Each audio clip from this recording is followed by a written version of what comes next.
वैभव जो 26 साल का है, उसकी अभी अभी नई शादी हुई है और उसकी एक खूबसूरत सी बीवी भी है। ये दोनों हनीमून बनाने हिमाचल गए थे, जहां उन्होंने 4 दिन गुजारे। अब उनके दिल्ली अपने घर वापस आने का समय हो गया था। दोनों अपनी गाड़ी में बैठ गए और दिल्ली के लिए चल दिए।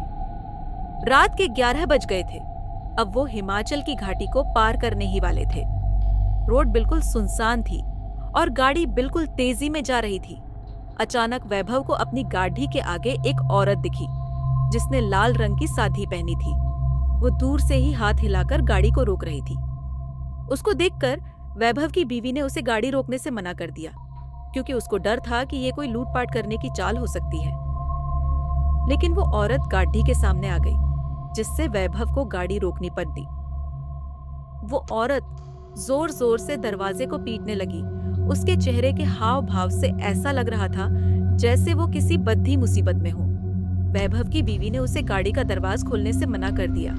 उसने कहा कि ये कोई चाल हो सकती है, हमें बाहर नहीं जाना चाहिए। पर वैभव ने बोला कि अगर सच में ये किसी मुसीबत में होगी तो और उसे हमारी जरूरत हो, क्योंकि उसको देखकर वो अच्छे खासे घर की लग रही थी। ये बोलते ही वैभव ने गाड़ी का दरवाजा खोल दिया और बाहर आ गया। वो औरत घबराते हुए बोली, प्लीज मेरी मदद करो। वैभव ने बोला, क्या हुआ है? उस औरत ने जवाब दिया कि मेरी गाड़ी नीचे खाई में गिरकर एक पेड़ से टकरा गई है और उसमें मेरी छोटी सी बच्ची फंसी हुई है। प्लीज उसको बाहर निकालो। ये सुनते ही वैभव की बीवी भी बाहर आ गई और तीनों खाई की ओर भागे। उन्होंने देखा कि वो गाड़ी थोड़ी नीचे एक पेड़ से टकराई हुई है।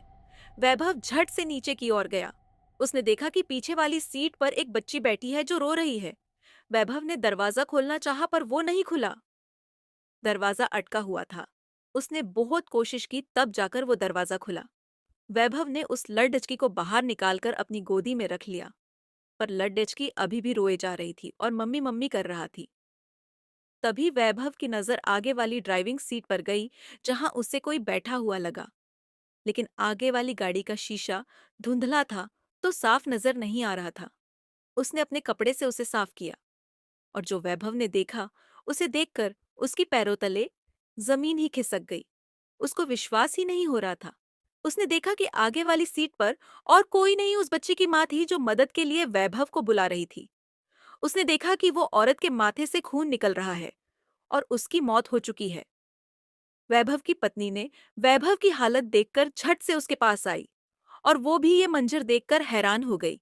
ये देखते ही वैभव और उसकी पत्नी ने पीछे की ओर देखा, जहां वो औरत खड़ी थी, पर वहां अब कोई नहीं था।